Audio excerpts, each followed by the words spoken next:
Hello students, welcome to English on four. This is Aftab sir, learn math plus English with me. आज मैं आपको grammar का बहुत ही important topic बताने वाला हूं जिसका नाम है कॉम्प्रिहेंशन।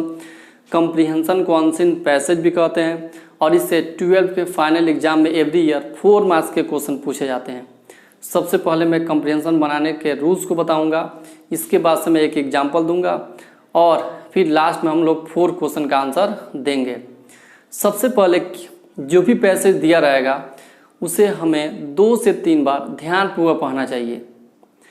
फिर पढ़ने के साथ साथ हमें उसके अर्थ को भी समझना चाहिए। नेक्स्ट, जिस क्वेश्चन का आंसर देना हो उस पर विशेष ध्यान देना चाहिए कि किस टेंस में क्वेश्चन पूछा गया है। जिस टेंस में क्वेश्चन पूछा गया उसी टेंस में हमें आंसर देना चाहिए।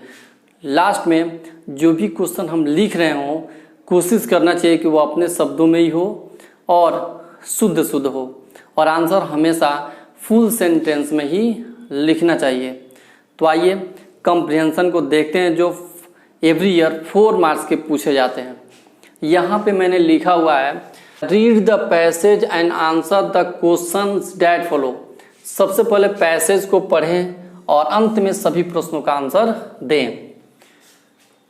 There is a public library in every town in Great Britain. Great Britain के प्रत्येक शहर में एक लोगों का पुस्तकालय है।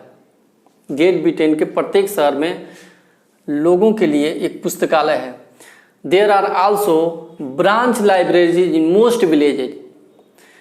ग्रेट ब्रिटेन के अधिकतर गांवों में इस लाइब्रेरी की शाखाएं भी हैं। Anyone can become a member and it cost nothing to borrow.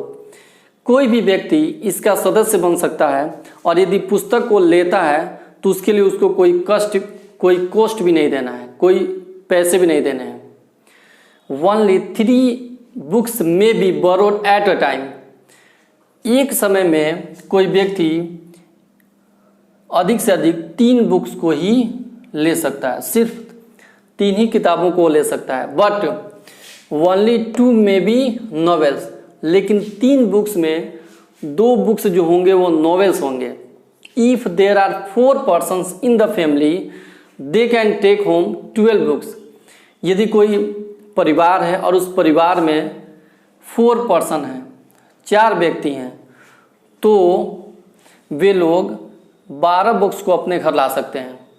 These books can be kept for a fortnight.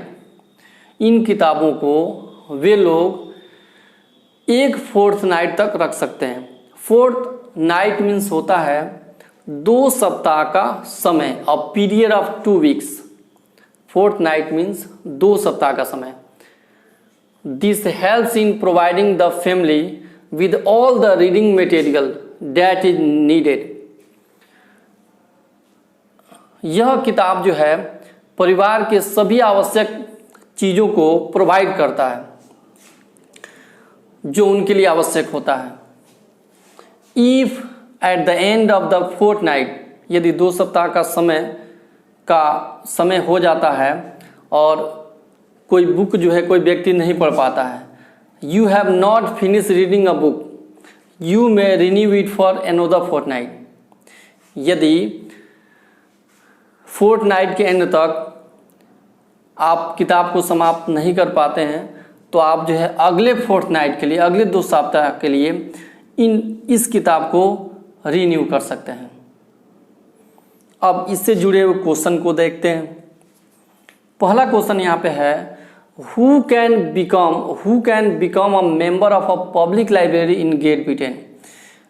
कौन जो है ग्रेट ब्रिटेन के पब्लिक लाइब्रेरी का सदस्य बन सकता है। तो यहाँ पे आप देख सकते हैं कि यहाँ पे लिखा हुआ है anyone can become a member. कोई भी व्यक्ति जो है पब्लिक लाइब्रेरी का मेंबर बन सकता है क्योंकि इसके लिए कोई कॉस्ट भी नहीं लगता है। तो इस क्वेश्चन का आंसर हमें देना है, तो आंसर होगा anyone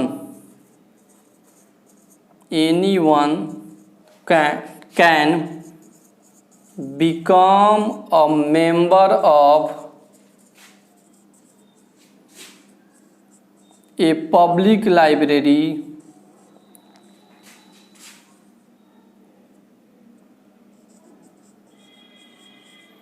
in great Britain.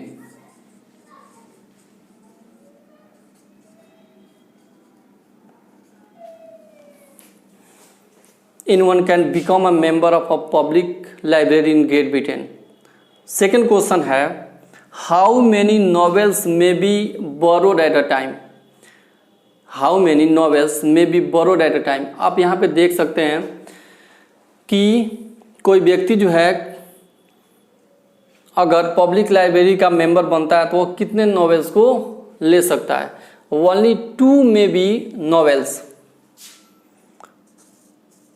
So answer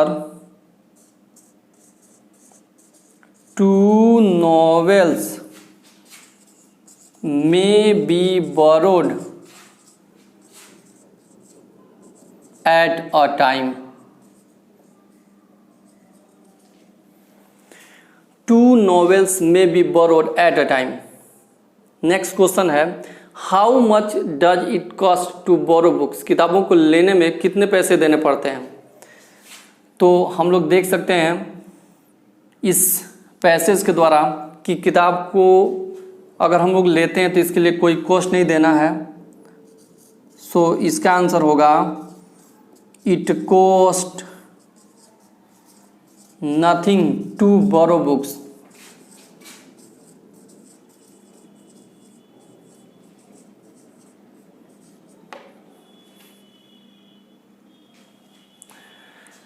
last question how long can one kept the books? कितने समय के लिए कोई व्यक्ति जो है किताब को रख सकता है? किताबों को यदि वो लेता है तो कितने समय के लिए रख सकता है? ओनली फॉर फोर्टनाइट, 2 सप्ताह के लिए। So answer is one can keep the books for a Fortnite.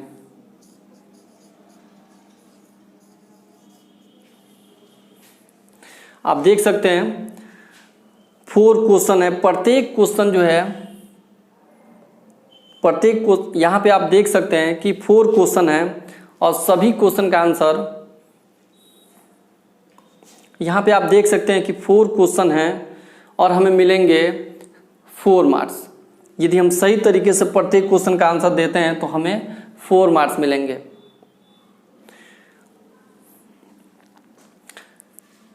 यहाँ पे आप देख सकते हैं कि 4 क्वेश्चन है, प्रत्येक क्वेश्चन 1 नंबर का है। यदि हम सही तरीके से इन सभी प्रश्नों का आंसर देते हैं तो हमें 4 मार्क्स मिलेंगे। इस प्रकार आप जो है किसी भी बुक्स से कॉम्प्रिहेंशन प्रिपेयर कर सकते हैं।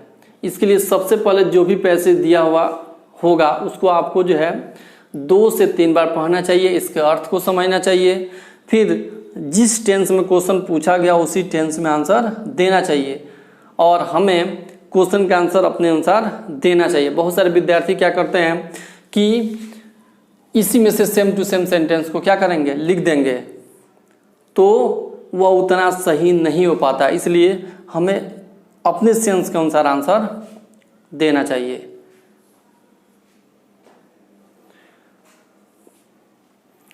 Thanks for watching. मिलते हैं आपसे नेक्स्ट वीडियो में, तब तक के लिए जय हिंद, जय भारत।